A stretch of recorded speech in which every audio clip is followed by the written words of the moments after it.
I had no idea what I would see, learn, become, feel, experience, but I surrendered and I said, whatever is in the highest good, and specifically for me, anything that is holding me back from love. And that was my intention for this entire week.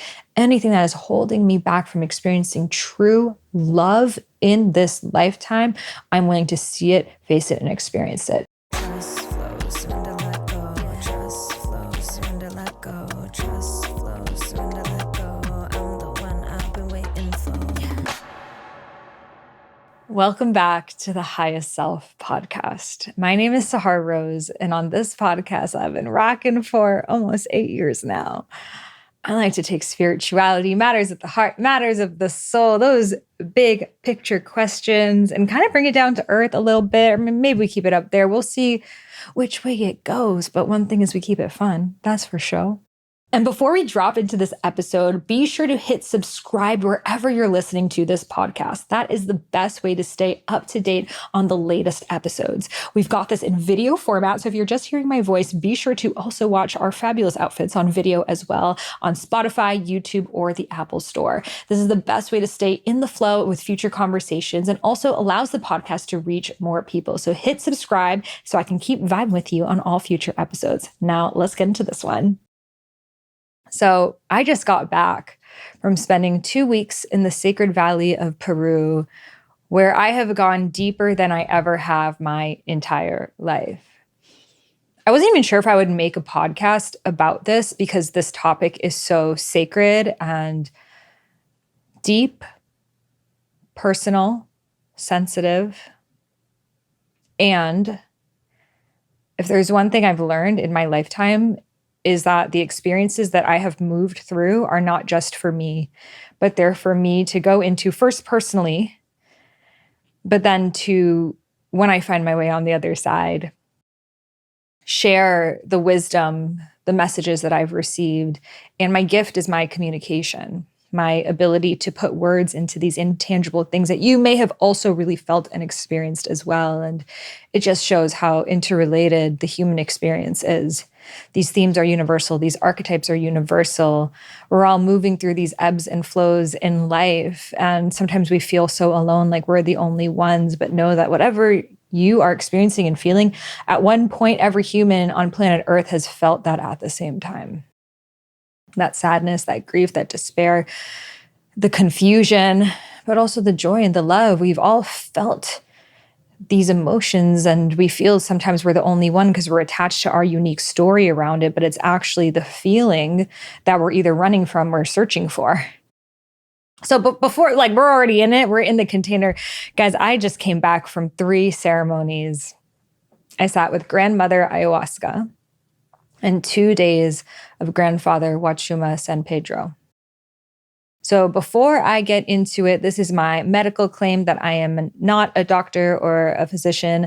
I am not telling anyone what they should or should not do. In fact, the word should was the only word that made me want to everywhere. So just let's vomit that word out of our vocabularies. I will be sharing more of a story around that. I'm just sharing my personal experience, but more than my experience of like, well, like, did you vomit? Or like, was it this or was it that?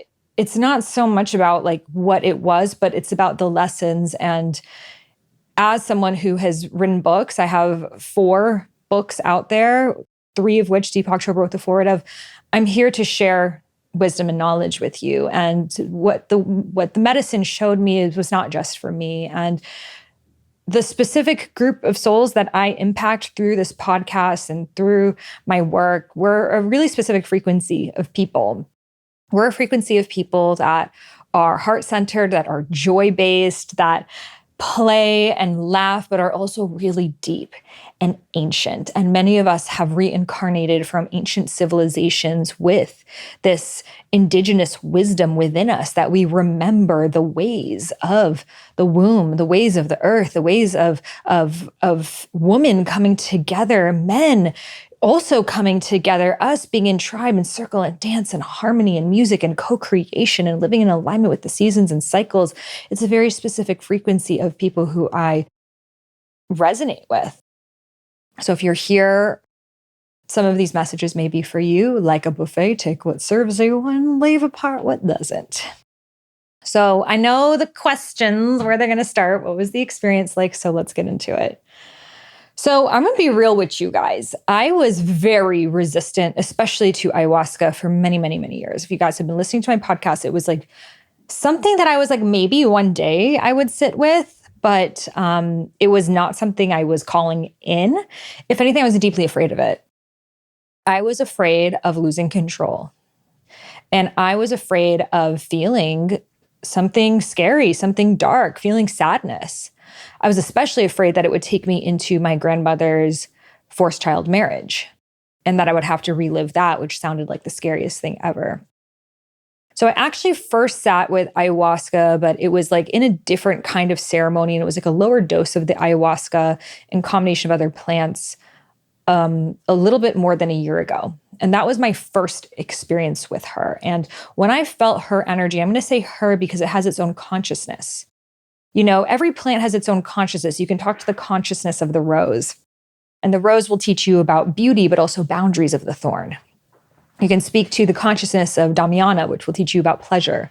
You can speak to the consciousness of frankincense, which will teach you a lot about protection. So every plant has its own consciousness, and including ayahuasca, which is actually a combination of two different vines. So it's a vine like, so if you think about the energy of the vine, it's like moving. It's kind of like snake-like. So when I first experienced it last year, she appeared to me as this Thai goddess with these long Thai fingernails like this. And she was dripping in gold and she was so beautiful. And I was awed. I had so many questions for her. And she was like, if you have questions for me, you've got to sit with me by myself. And she answered like one question, but it was very vague. I could feel her, but it was like far away. And I knew then I want to sit with this medicine, but in divine time. For me, I'm such an empath. I'm very energy sensitive and also a channel. So my gift is I'm very open to feeling energy. And that can also be the shadow of it of, if I'm in a room with a lot of people, I'm picking up on everyone's energy, even just in this realm, let alone on plant medicine. So I knew I needed to be in a very, very small group of really all people who are like working in spirituality, who are also channels and shamans and mystics, just because we're all very energy sensitive. And I need to personally sit with people who have done a lot of shadow work. Because again, if I'm sitting in a circle with someone and they're having their like dark night of the soul, I know my energy body would start like doing all this healing work on them, and I wouldn't really be able to do my own inner work. So I was very specific. I wanted to be really around women where I would feel safe. I knew I wanted to do it with indigenous elders, people from the lineage unbroken. And I wanted to do it in the lands where the medicines are native and really be in right relation. And also with a facilitator that I know and have built a long-term relationship with and trust and have worked with outside of the medicine.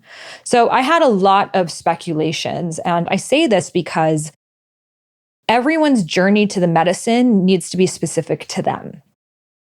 And it's like a mystery school, you know? It's not like, I will never say, everyone go to this place or everyone go sit with that person or that. That's like telling everyone, I was in a great relationship with this person, so y'all should be in a relationship with this person too.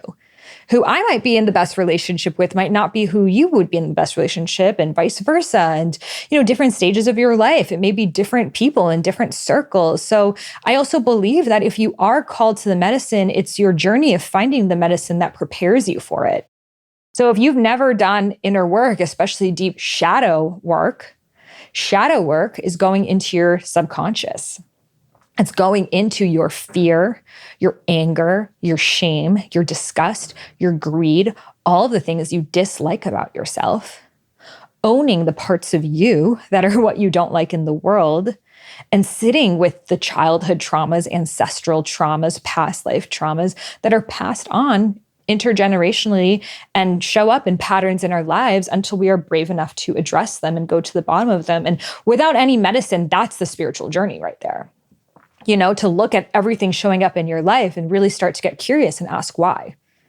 So after my divorce, my life really became shadow work. And for a year and a half, that was my full-time focus of really going in, really questioning my beliefs, feeling all my feelings. And that's where I created my Triple E method, which is, I highly recommend it for everyone. I'll even share it. I was doing this method on the medicine when I was feeling a lot of big things. So the triple E method stands for emote, embody, and express. So emote, feel your feelings. Feel the rage, the sadness, the anger, the disgust. Feel where it is in your body. Cry it, grunt it, punch pillows, fall on the ground, like whatever it is that needs to be fully expressed to its full range. Embody. Now feel where it is in your body. Does it have a color, a texture? Where is it? You can even take it out, have a conversation with it. And then start to use your body to feel what you want to feel. So if I'm feeling loneliness and that feels like this, and I want to feel held, which feels like this, I'm leaning back. How can I embody what it feels like to be held? Well, maybe I can lie down on the earth and feel that I am being held by Gaia. Maybe I can hug myself and squeeze my arms and kiss my shoulders and feel that I'm being held by myself. Maybe I can dance and just feel how I'm connected and held by life by embodying what I'm calling in. And then I express through sending a voice note to myself, to a friend, to writing a poem, writing a song. That's how my music journey began. I began producing music and writing poetry and dropped a whole album called My Body is an Altar just by doing this method on myself. You can coach someone, you can have a conversation, you can create art, you can paint, you can sculpt, you can, so many forms of expression out there, just to let this energy and the gifts, the siddhi, the highest form of it be felt and expressed. So this is the method I recommend for everyone, and it's something I teach at Highest Self Institute, my school. So if you're interested in our embodiment 3-month certification, or you want to try my daily embodiment practice for free, you can head over to the show notes. So just like pause right now, head over to the show notes, get the daily embodiment practice, join the waitlist for our embodiment certification. And that's a really great place to start. And honestly, like pretty much gives you the same experience as plant medicine, but while you're here in this reality, which is actually what the real school is. Because we're here as humans living on Earth. So it's not about us living in 5D all the time. If it was meant to be that way, we would be that way. We're not. We're here, and you know, it's a little ghetto right now, but we're working on it. But we're here to bring that consciousness and that frequency, and it comes through transmutation. It comes through purification. It comes through releasing everything that we are not, so we can step into who we are. Do you see yourself one day starting a podcast, writing books, speaking on stages, sharing your message with the world? But the thing is, you are afraid that you're not a good enough speaker yet. Maybe you're inspired by people like me and Gabby Bernstein, and you know you have it within yourself too, but you just don't know where to start. Well, I have gotten this question so many times, and this is why I've created my Speak with Soul 21-day method. This guides you from awkward to confident speaker in just 3 weeks' time. I guide you through daily prompts, practices, and share all of the wisdom that I have learned as a professional speaker, podcaster, author, and someone who literally makes a living sharing my voice as well as through music, and how you can too in your own unique way. So the testimonials from Speak with Soul are insane.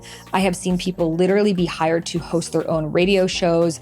Hundreds of people start their own podcasts, create YouTube channels, IG live series, get book deals, the list goes on. So whether you want to professionally share your voice or just get better in conversation and connection and just feel more confident in what you say and not feel like you're so in your head, and release any fears or hesitations you have around the way that your voice sounds and its pitch, well, this course covers all of it. So it's just 10-minute daily videos for 21 days that I promise you, if you follow this process, you will be a completely other person on the other side. Because the truth is, when is the last time you spent any time on your speaking? For most of us, it was like maybe an awkward speech in high school, and we never touched it again. So speaking is the way that we communicate with the world. It's the most important thing we can do. It's the way that we get our message across. And I know if you're listening to this podcast, you have a really important message to share, because regular people don't listen to this podcast. So if you're feeling the call, come join me in Speak with Soul. I have a special 25% off discount for you listed below. So head over to the show notes or over to speak speakwithsoulcourse.com. That's speakwithsoulcourse.com to receive the 25% off right now. And you can also find that link in the show notes. I'm so excited to hopefully be on your podcast. Okay, so let's get started about the ceremonies. So I missed my flight on the way there. And I was like, is this a sign? Am I not meant to do this? And I was like, Goddess, if I'm meant to do this, please make me finding another flight easy and harmonious. If I'm meant to go, and if not, just block it. I'm listening. And I breed butterflies, and I just had one more butterfly left. And this butterfly was, I think, the world's longest living butterfly, over a month alive. This butterfly, she could never fly, actually. So I was hand feeding her sugar with my little sugar tube thing. And I was like, maybe God wants me to stay back with this butterfly, I was open, I was unattached. And ended up, they moved my flight, no additional charge. And that extra day actually really allowed me to sit in contemplation of like, why am I doing this? What really is my intention? Because my life was super, super busy, like especially that month before. I shot 2 music videos for Sexy Dark Night of the Soul, for Feminine is Rising. We had our embodiment launch. It was just crazy. So actually, I believe I manifested missing that flight to be like, slow down, come into right relation within yourself. I got there, and our first night is the ayahuasca ceremony. We sat with 3 members of the Huniquin tribe, which are an Amazonian tribe from Brazil. And it was actually their first time ever leaving Brazil to come to Peru. So straight out of the Amazon, dressed in their beautiful sacred garb with feathers and colors. And it was exactly the types, and the person who facilitated them, she had really met with many different curanderos, like medicine workers, medicine men and women, and she really resonated with their frequency. And especially, it was a small group of just 5 of us, and we were all like light workers, channels, mystics, shamans. So we really wanted to have people that had really clean energy so we could go deep and do our own inner work that rarely as healers you get to do, because you're always holding space for other people. So we get in, set up our altar. I set up a gorgeous flower altar, and it was time to sit with the medicine. And it just felt like, wow, here I am. And it's a process. If you've sat in ceremony before, ceremonies take many, many hours. There's, setting up the ceremonial space, clearing the space, even just preparing an altar took me many hours. And this is all part of the preparation. We can't just sit ceremony, like take a little DMT pen and get to the highlight and like, that's it. It's in no way the same. It's the preparation of the ceremony that makes the ceremony. It's like maybe just as important or more important than the ceremony is the preparation for it. Plus, I was on a dieta, so I was not eating, though I kind of already live like that, but you can't have like sugars or it was interesting because I was drinking coffee, but for the 2 weeks before, I just couldn't drink it. Like anytime I took a sip and I would make it, my body rejected it. So naturally the medicine was already working on me. So I rejected coffee. I was not eating red meat. And I was just really like preparing my body, purifying, drinking lots of coconut water and getting myself vibrationally ready. No alcohol, but I don't drink. So there is a process actually a month at least before that you're doing. I was doing a lot of breath work, and I was really curious because I do so much deep shadow work on myself, any kind of healing modality possible from, like past life regression to EMDR to hypno, like anything you name, I've done and I sit with and not just go do, but like live my life that way. So I was just so curious of like, what am I not seeing? Like I literally don't even know. And there was definitely a lot. And that was the beauty of the journey, right? You're like, I think I got to the bottom of it. They're like, here's a whole other mountain for you, baby. So, so we're doing the rituals, we're preparing for the ceremony, and we start with hape, ceremonial sacred tobacco, which has been a huge ally for me for the past year and a half, something I really love working with, especially more last year. I don't really work with it or feel the need to work with it as much this year. But for me, the hape instructed me to imagine I was dead. And it was like, just imagine you're dead. And hape is very strong for me. It's almost like the levels of depth I go to are almost like actually psychedelic for me. I'll go into 2-hour portals with it. So I just imagined myself like underneath the dirt and just like completely loosening and surrendering my body as if I died. And that was actually preparing me for what was to come. So drank the medicine and, it was in absolute silence. They're not playing any Icaros, which are their music. It was absolute silence and everyone was in silence. An hour passes, I still don't feel anything. And I'm just thinking, maybe this didn't work on me. Like maybe one cup wasn't enough. Like I don't feel anything right now. I'm kind of hearing people are like kind of making sounds. I'm like, I feel like they must be feeling something. I'm not. Then all of a sudden I hear these amazing melodies in my head, like the most insane melodies in my voice. I'm doing like these insane top lines on it. And it was like, oh, like things my voice could never do before, but I'm hearing in my head. I'm like, damn, if I don't voice memo this song right now, I'm going to lose it. So I really wanted to get up and get my phone and record the voice memo. The songs were getting more and more just like Grammy award-winning songs there. But I was like, I can't like get up and get my phone to record a voice memo right now. It's going to like disturb the people. But they kept coming and they kept coming.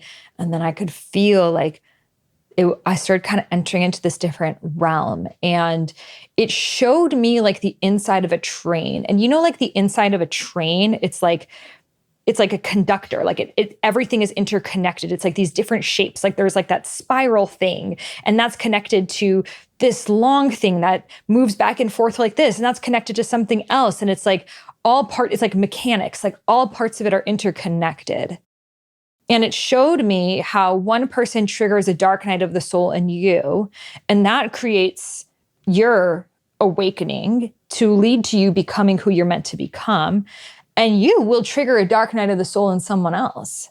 And that was also meant to be the awakening of who they're meant to become next. And it's really all beyond us and actually coming from somewhere way higher than us.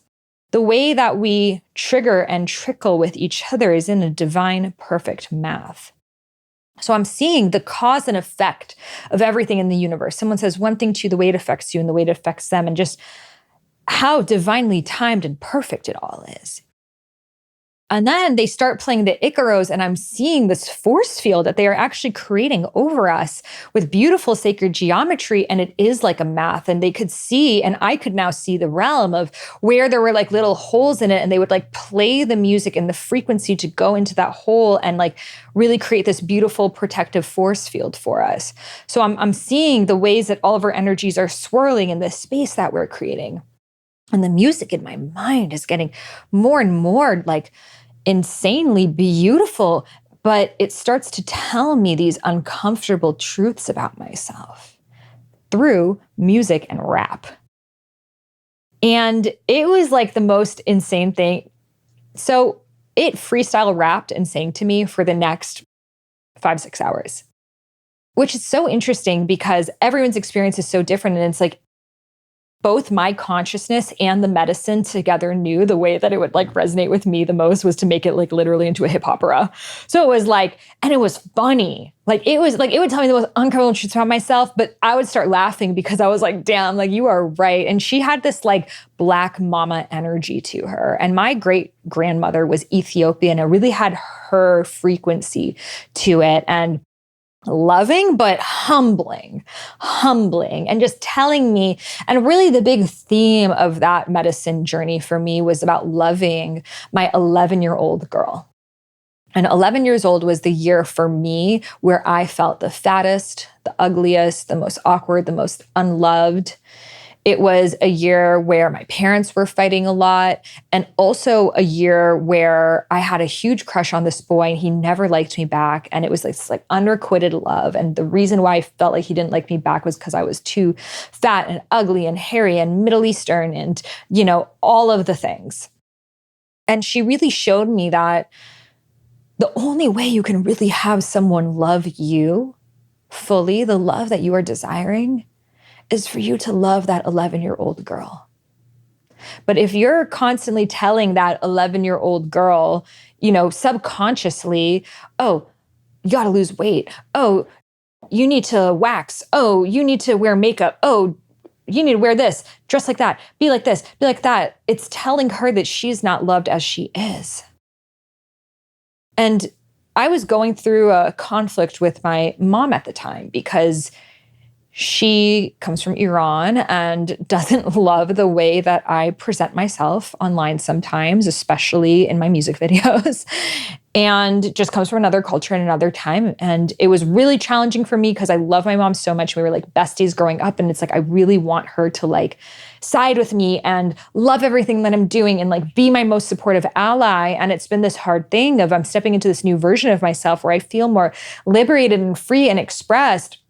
But then to have her voice, like with her more old school beliefs on if you dress like that, people will think you'll never get married. That kind of thing. I'm like, it's not really the only goal in my life here, but okay, also been there, done that.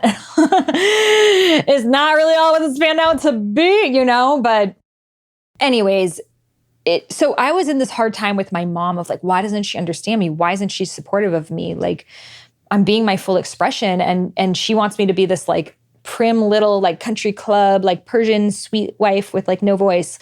And that's not who I am. And why can't she love me for who I am? And it was this really hard thing. But the medicine also really showed me, do you know who loved that 11-year-old girl?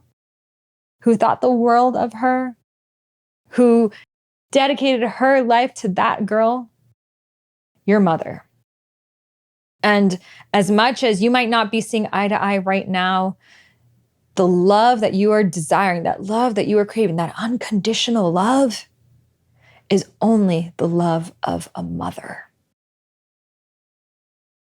And that really humbled me because when we surround ourselves by other people our age all the time, it's like, your mom's not like okay with like you showing up as yourself online. Like, you got to cut her out. Like, that doesn't make any sense. Like, she needs to learn. And that's the advice we give each other. And it's like, and that's on our consciousness here as people in our 30s, you know, or in your 20s or wherever you are. But ayahuasca's a grandmother. And she really zoomed me out. And so many things, but on this of like, don't let these little grievances with your mom hold you back from loving the person that loved you more than anyone your entire life. And just showed me the beauty and the gift, especially of a mother-daughter relationship. Because as women, we can really only understand other women to the depth that we're desiring. When we want someone to be emotionally there for us, to hold us in our fullness, that's woman to woman, the way that we can connect in a way that we can connect with men in a different way, but it's not in the same way that woman and woman can. And it really showed me that when we die and we're on our deathbed, it's our daughter's hands that we are holding. And it showed me my grandmother.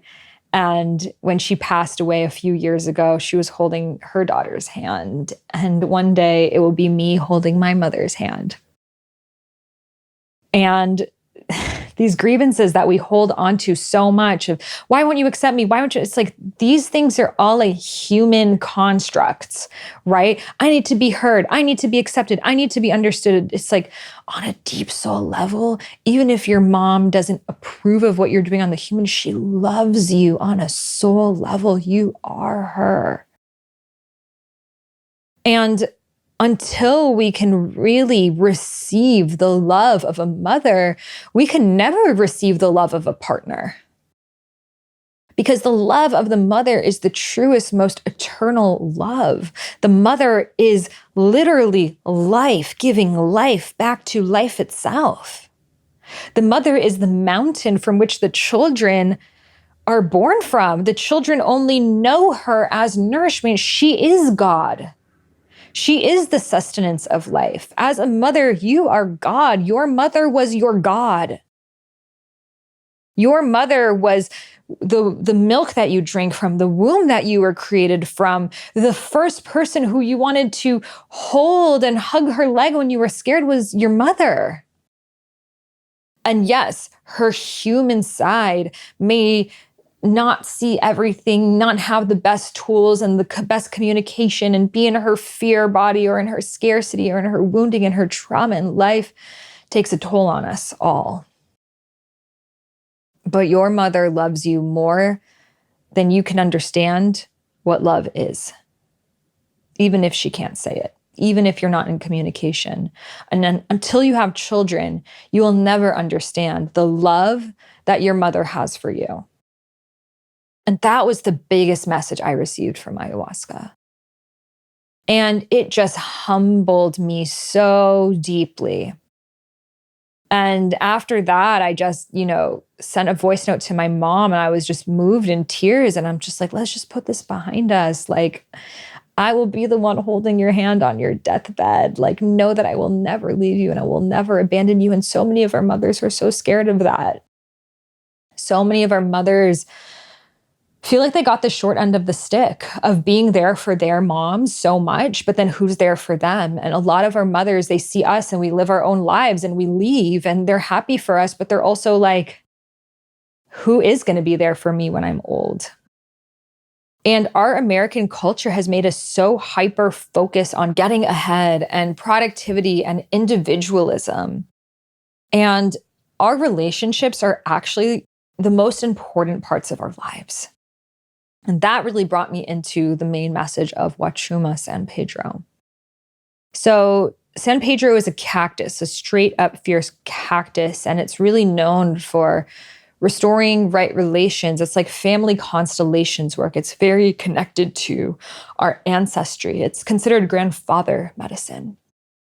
So I did not know what to expect. I have had very significant people in my life sit with the medicine of Wachuma, and it really bring out a lot in them, which has massively impacted my life as well. So I've always held Wachuma in very deep, deep reverence and been extremely grateful for it being the truth serum that it is.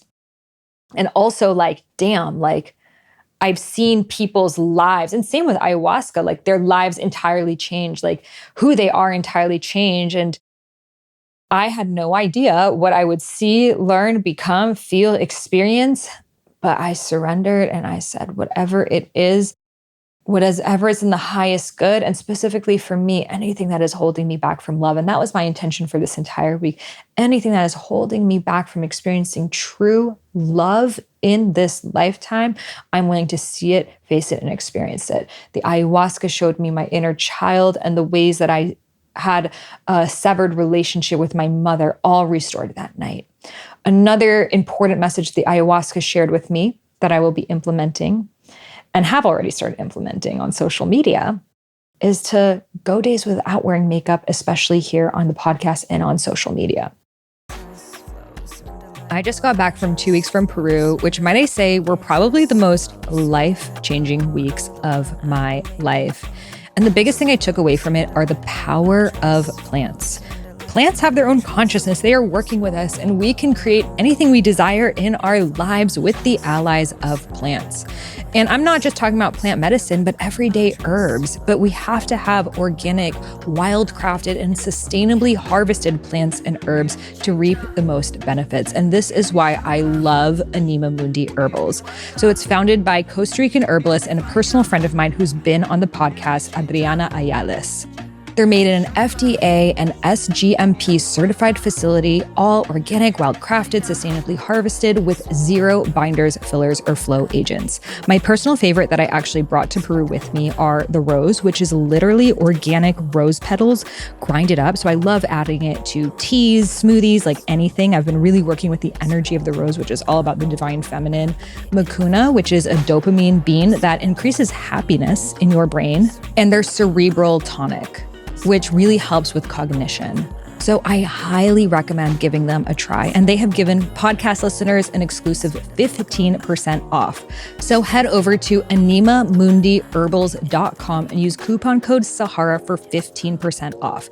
That's Anima, ANIMAMUNDI herbals.com with coupon code Sahara. And you can find that link and code in the show notes. So trust your intuition, trust your inner wisdom, trust your inner guidance. Close your eyes and listen.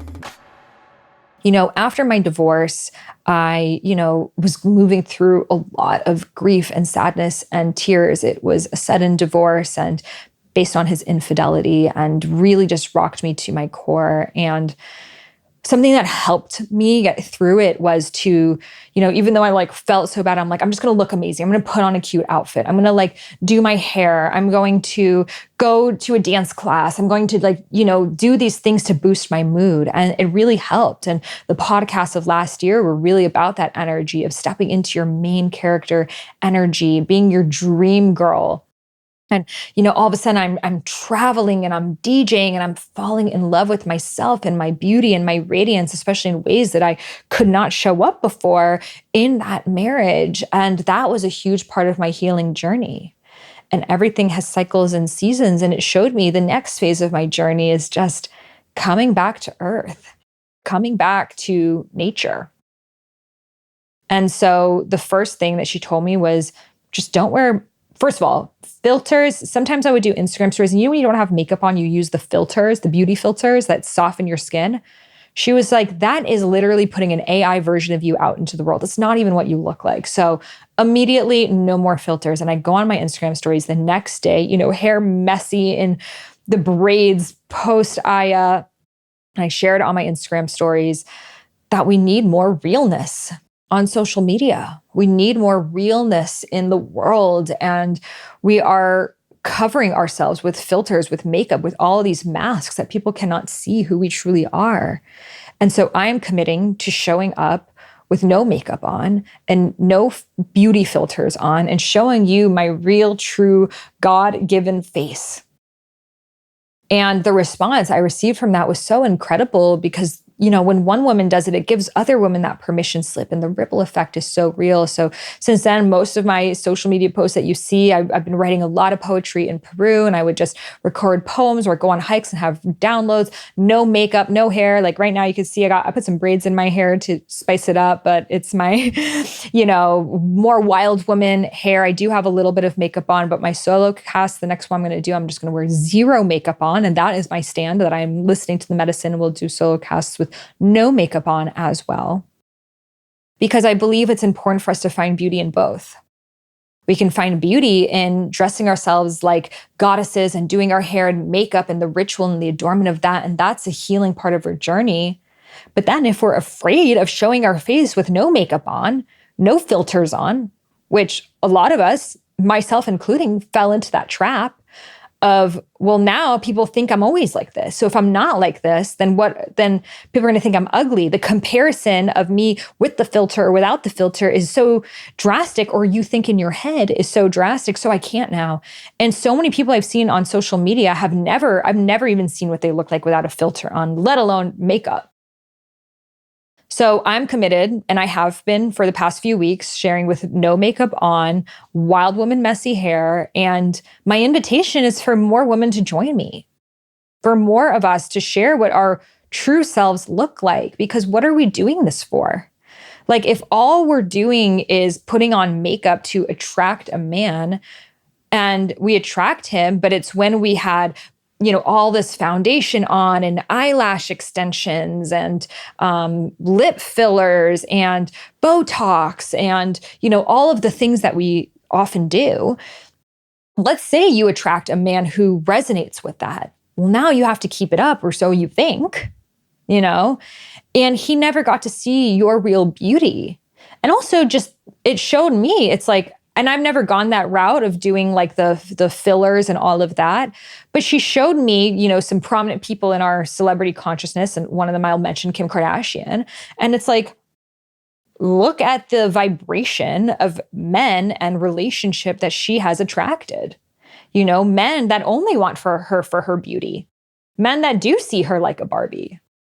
And I mean, the Aya did this all to me in a song, and I can really remember this song. And it was like, Kim Kardashian, she's got the perfect face and the perfect ass and the perfect waist and the perfect house and the perfect friends. But guess what? She doesn't have one thing. What's that? She doesn't have one thing. Say more. She doesn't have one thing. Let's hear it now. She doesn't have love. She doesn't have love. She doesn't have love. But her life's so perfect. She's a Barbie, but one thing's missing. Oh, it's love. And it was like this full song. And again, I think she's just an icon in my consciousness. I've never met her.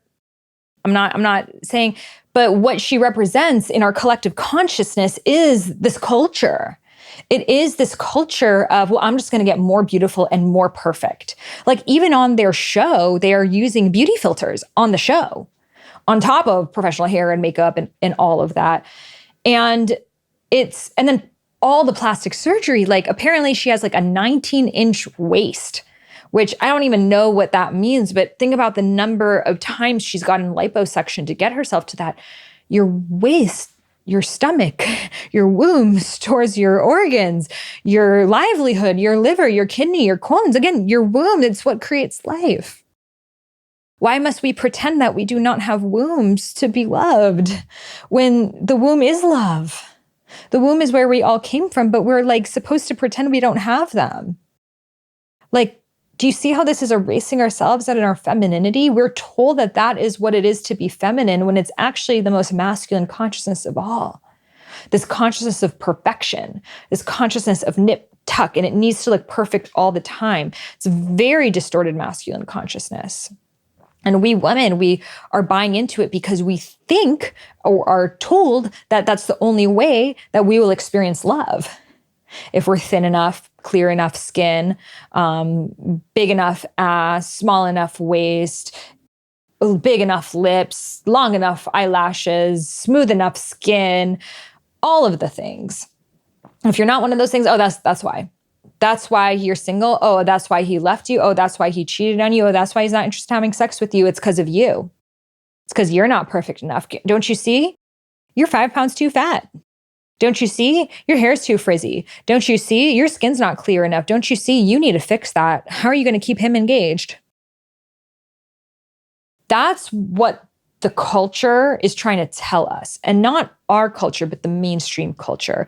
And I feel that these figures, such as the Kardashian culture, are really propagating that. And I think it's especially harmful when they pretend that they've never done plastic surgery and are pretending and just lying to us and saying, oh, I don't know, my face just shifted. I don't know, just a little bit of fillers, and it's just not true.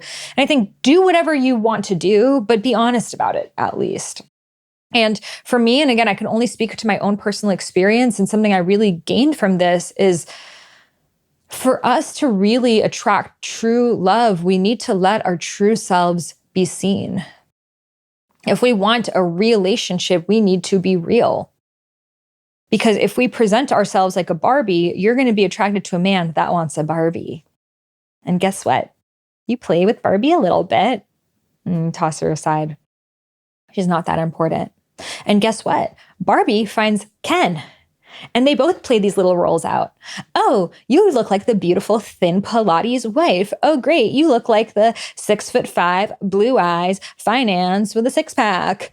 Let's play this role together. Boop, boop, boop, boop. Oh, you're plastic. I'm plastic too. I never really liked you. I'm going to have an affair with the trainer. I'm going to have an affair with your best friend. Is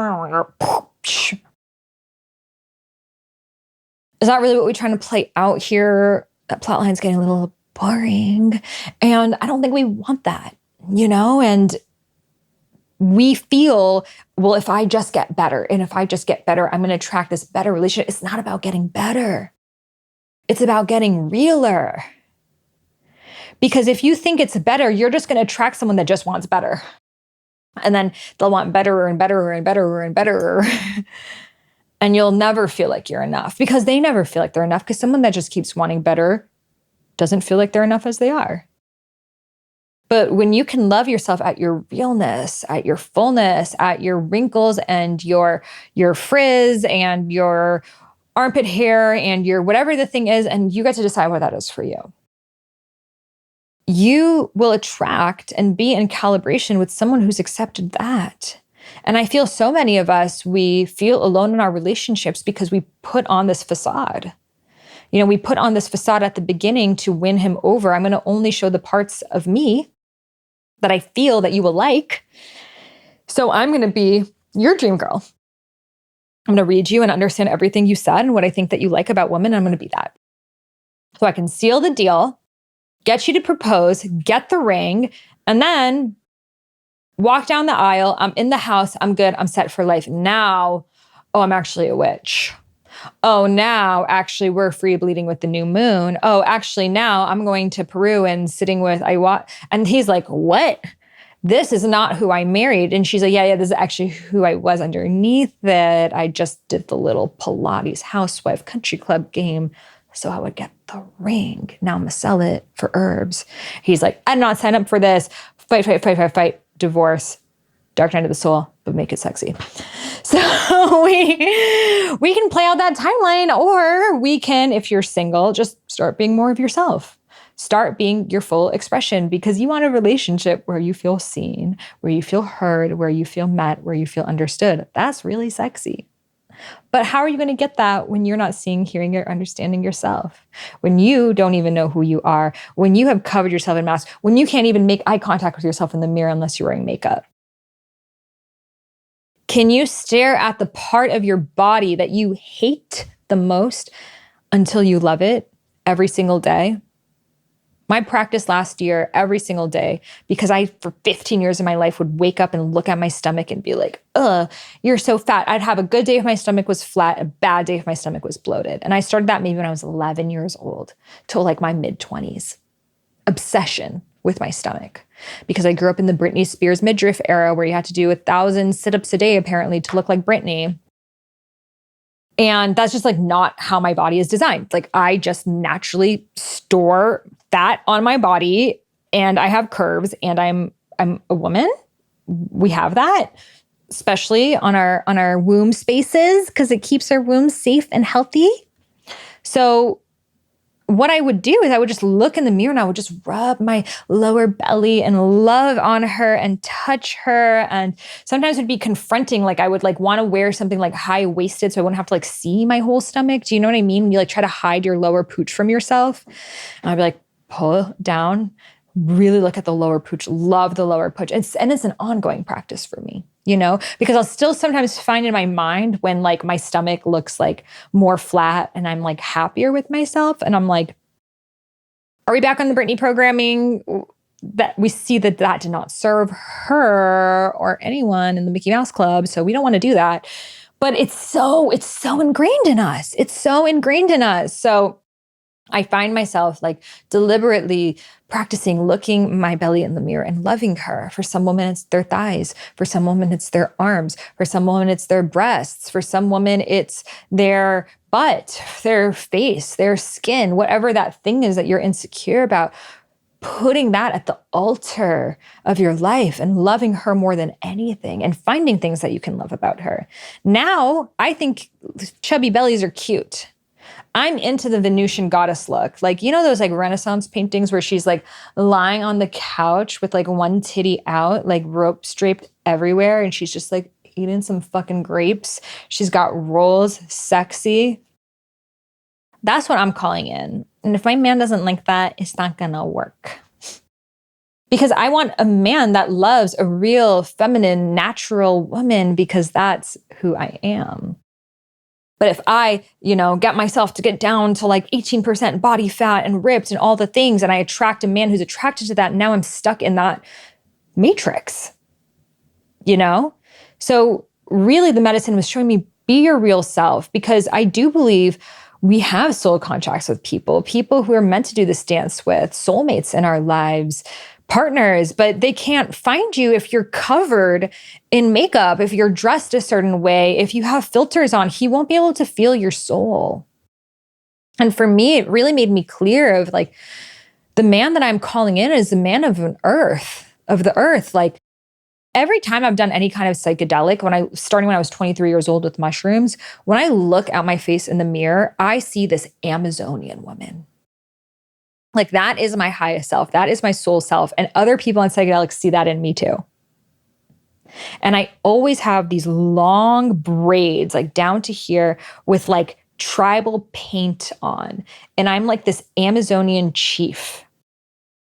And that really is my energy. Like I have a very strong leadership energy since I was a child. I'm a leader, but really coming from a place of feminine leadership. And I saw in the ceremony, I transformed into her, and I was in a tribe and the drummers all around me and using music to heal, but also my word and my poetry. And it really reminded me my dharma is a poet. Like that is who I am. These podcasts are like poetry. I'm just channeling here for you. My music is my poetry.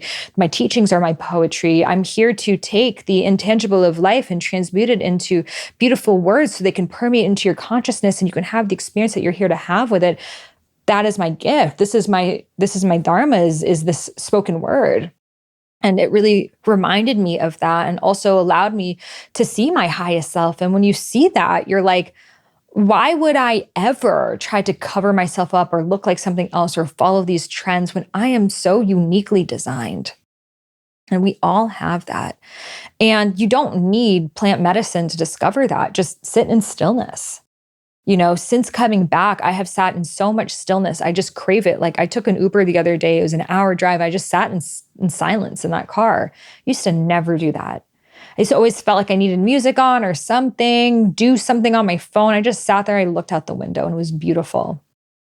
And I just witnessed my mind and how it moves and the thoughts I was having and the circles I would go in. I just was like, wow, so fascinating. This mind is an incredible one. And maybe I'll do a whole other podcast because the Wachumas were like totally different journeys. So let's just keep this one on the Aya medicine. But it really showed me that the mind is so powerful and it can solve so many problems, but the real problems it's seeking to solve, it never can because there's no solution. How am I going to find true love? Well, here's how, it's not quite how it works. Give me a math equation, my mind can solve that. But eternal happiness, I'm pretty sure the actual thing that's holding you back from that is the thing trying to solve that problem. So we'll get into the nature of the mind because that was really a huge part of the Wachuma. So I really want to focus this one on our own inner relationships with ourselves. And there are so many ways that we can come back to our inner medicine woman, our inner, priestess, our inner wisdom keeper, connecting back to earth, spending more time in nature. So something I'm deeply committed to doing every weekend now is going out hiking. I live in Southern California where there are mountains. I'm so blessed. If you don't live in a place with mountains, what is the nature near you? Can you go to the beach? Can you go to the river?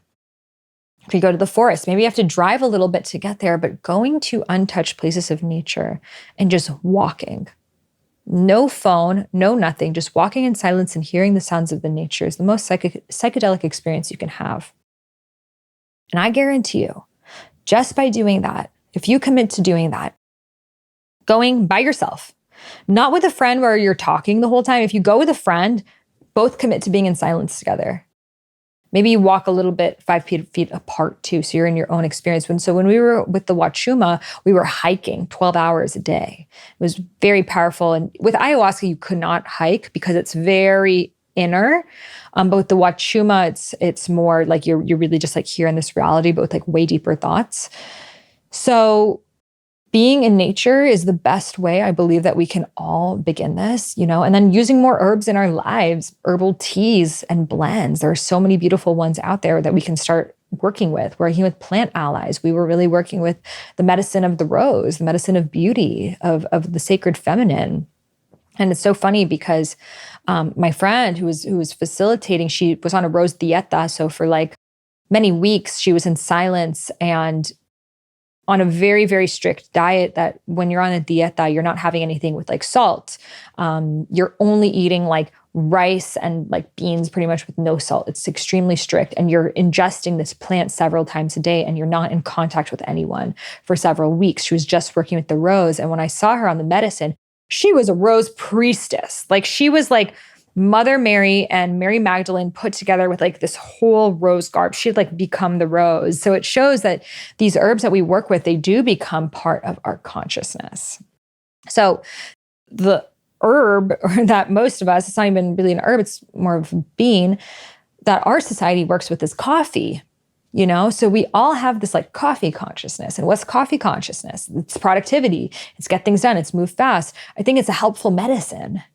But like everything, it's a medicine. Are you calling in more of that? If you're more kapha energy, more of that earth dosha, which are the Ayurvedic archetypes. If you're interested in that, I've written 2 Ayurveda books all about healing yourself through using the elements. So if you're someone that's like sluggish, you struggle with lethargy, you have a hard time getting up, coffee is a great medicine for you. You want more of that in your auric field. However, if you are someone that's anxious, someone that can't sit still, someone that's like always needing to do something, always on to the next, and the only plant you're working with is coffee, then that's actually giving you more of what you don't want.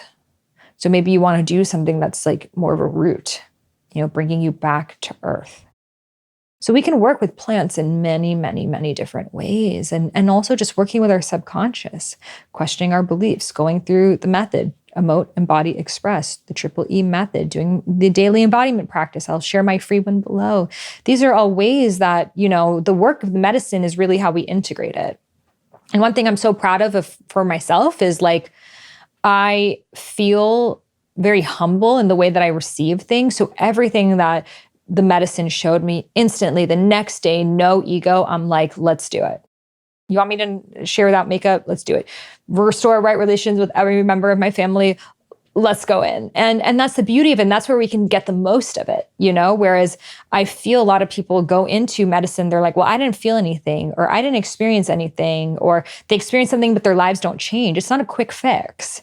The medicine can show you things, but it's up to you what you're going to do about it. It's not going to change you or make you do it. It just shows you things. And also some people have really, really strong egos that it's like the medicine can't even get through. And also the medicine knows what you're ready for. If you are not ready to dive deep, it won't dive you deep. A lot of people sit with the medicine and they have no experience at all because the medicine knows they're either not ready for it or it's not for them. The medicine path is also not for everyone. It's something that you need to feel drawn to. You need to feel a curiosity for. You want to study. You want to sit with indigenous elders. You want to really learn how to be a student of this. That is really who it's for.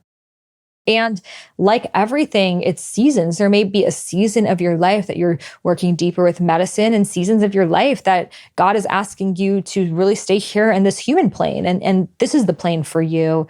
You can also have, similar experiences through meditation and breath work. If that feels more comfortable and safe for you, then that's your path. But if there's something that's interested within you, I would say follow it, begin to get curious and follow the breadcrumbs. For me, I would say it has been the most impactful thing I have ever done in my spiritual path. However, I have done 10 plus years of deep, devoted, daily spiritual practice to even be at a place to really open up, surrender, zero fear, medicine, show me whatever you need. I could not have done that before this moment fully. And that's why it was so impactful for me.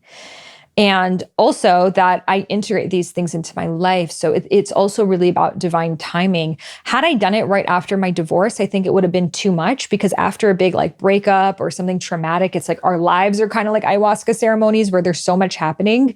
So I would say really wait for a time that you feel stable in your life. So if you're in between homes and you're not sure what's going to happen next, or going through a really hard time, that's not the time to go to the medicine, because you're in fear already and it can just bring that further up. But when you're in a place that you're I've done a lot of work, I've sat with myself, I know my shadows, I know who I am. And I honestly, at this point, feel like I've gone as far as I can for now. That there's always more deeper, but I'm just ready for that next level. That's really the time to do it. And I'm so grateful because it took me places I could have never imagined. And that's just the first ceremony. We haven't even gone into the second and third. So I'll do follow-up podcasts on that. It really shifted my entire life, my entire view on my life and who I am and what I see for myself and what I'm desiring, what I'm calling in, how I want to show up in the world, how I communicate, the people I want in my life, the kind of relationships I want, how I show up in those relationships. Every single thing for me. And to become, and not a drastic shift, I used to be this, now I'm that. It's a higher octave, a higher, I love my friends, let's go even deeper. It really showed me who's there for me when the lights and cameras come off and I take the makeup off. Those are the people I want to deepen with, and for me in relationship, I deeply desire to be in relationship with someone who's also on a deep spiritual path, hopefully a medicine path as well, because it has been extremely profound for my life. Whereas before this, I mean, you guys hear me talk on the podcast, like I never went for like spiritual guys, and I still don't think I'm going to like find a guy at the ecstatic dance, though you never know. But I just feel like I just had this maybe like belief before of like, oh, well, like men just aren't as spiritual as women. And so it's fine. And like, I can teach him, you know? And that belief has gotten me into relationships with men who are not, who they have beautiful souls. They just weren't on their spiritual journeys. And then I brought them along, and then their shadows come out, and then the relationship can no longer continue. So let's not repeat that pattern, honey. And instead, I deeply desire to be with my spiritual equal.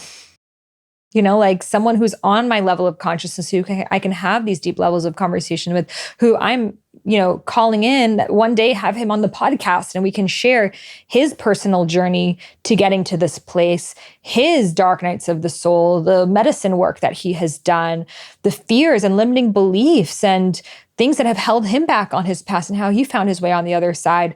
And so am I. And in divine timing, when we're ready, it's like, when you're ready, there's no way you cannot meet. But if you're not ready, you can't meet. And it really showed me that, of like the perfection and timing, you know, that like, trust that if you're single, like trust that your person is out there learning the exact lessons that they need to be ready to hold the relationship with you, and same with you. And I find the more that we dive into doing this deep inner healing, excavating work without any egoic, like, oh, I don't want to do this, or I don't want to suffer, and this isn't fun. And, you know, and there's different stages. Like when I first became single, like I was like, I'm gonna have a hot girl summer, and I needed to experience that, like experience traveling in Europe all summer and DJing and wearing really cute outfits. And that's what I needed, because I was in a marriage and in a relationship when I was 24 years old. So my whole 20s, you know, I was like working, married, you know, doing that. So I was like, I don't even know what it's like to be single, even though I was 32. And then, you know, after not even a summer of that, like a month of that, I was like, okay, this has been real. I definitely hate alcohol. Yeah. I remember why I stopped drinking. I was 21, you know, just like, wow. And it was just not my vibe, you know, and the journey went on, and trying different archetypes and aspects within myself. And now I'm just in this time where I'm like, I love like just like being in my nest, being with my friends. A huge takeaway, I'll just share this one. This happened later on in the week, but it really showed me the ways that I was suppressing my own nurturing energy because of, you know, this relationship with my mom, but the way that I was viewing the mother.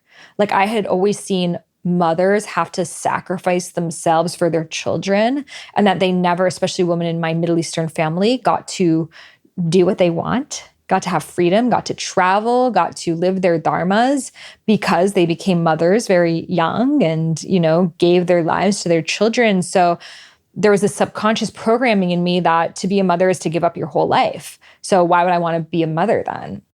And it's funny because I always wanted to be a mom, but it was only until in my marriage that I was like, I don't really even know if I want this. Like, I don't know, kids feels like such a liability. Like so much can go wrong. Like you don't sleep. Like the world's crazy. Like all of the fears, which are legitimate, you know, concerns. And I'll save this for later, but it really shifted my views on that. But the one takeaway that I will share with you right now is the medicine showed me like how much I love my dog, Chai Chai, who's right here. Come here, Chai Chai. Come here. And here he is, little buttercup. You're so sweet. I love you so much. Oh, precious teddy bear. Don't we look alike? That's why I dyed my hair, so people think I'm his natural birth mom. For real. But it just showed me like the love that I have for this precious little animal who's turning 8 years old this summer. He's a little Leo, and I've had him, you know, my longest relationship now. And he's been with me so many seasons and journeys. And like, he's the thing that lights me up more than anything and really brings out my nurturing side. And I just like obsess over him all day. And so it was actually in the Temescal that I've been sitting with this question about getting a second dog for a while. But I was always like, I don't know. Like, I'm gonna be real. I'm like, I'm single. It's gonna be too much work. I have to wait till I have a boyfriend. That was the thing. I was like, I need to have someone else to help me because it's gonna be too hard with 2 dogs. And so I didn't do it. But I've been craving that like baby puppy energy in my life. And in the Temescal, I'm like, when is the right time for me to get the second dog? Because I could feel her soul coming in, and they're like, the time is now. So Chai's going to have a little sister who's coming next Friday. By the time this episode comes out, she will be here. I'm naming her Marshmallow, aka Marshy, and she's from the same breeder that Chai's from and the same breed.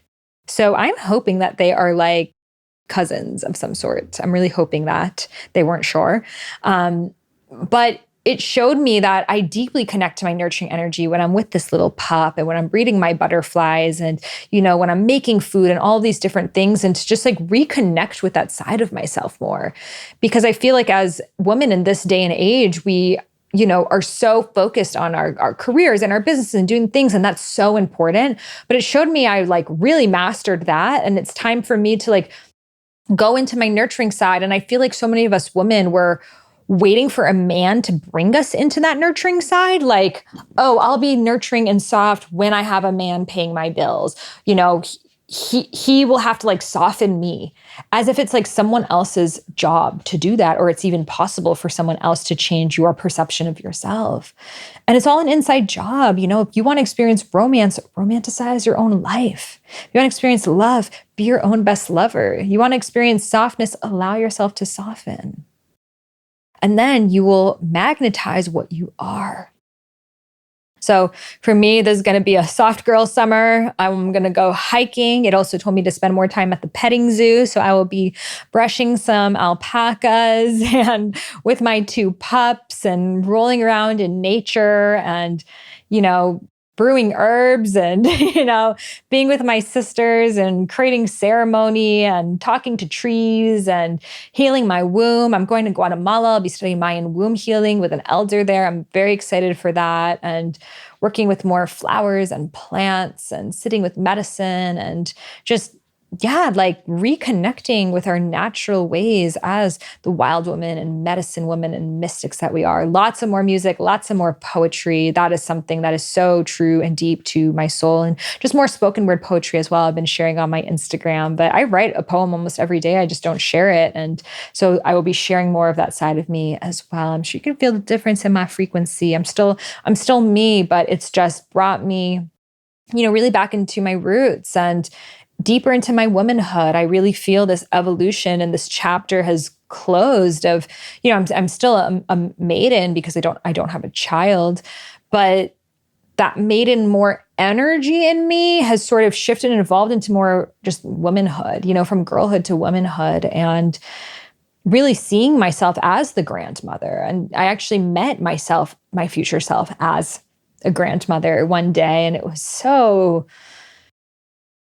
words can't describe just the beauty and the profoundness and the love that I felt. And what a gift it is to be able to be life, bring life, share life. That is really what the spiritual journey is all about. It's life, giving life back to life itself. So I hope you enjoyed this. Another little piece that the Wachuma shared with me is like, she was like, well, the Wachuma is more of masculine. So he's like, do more solo casts. They're like, your solo casts are where you shine. It's where you can share your wisdom and just channel, and it's where your ideas and thoughts come through, and you're able to share messages that resonate with other people. So something I will be doing more of on the podcast is now every other week will be a solo cast. And I asked on my Instagram, I was like, let me see if the people actually want this. So I was like, how do you guys want the podcast to be? Do you want it to be how it is now, 75% interview, 25% solos? Do you want 50-50 solos, interviews? Or would you prefer 75% solos, 25% interviews? Most of you were at 50-50 or 75% solo cast. I love you. You're so sweet. And I love doing solo casts. Like, I have so much fun. Like, I hope you know, I'm having the best time ever. Like, we're hanging out and like, we're friends. It's so fun for me because I just feel like I get to like shoot the shit, like talk to a friend and just like keep it real.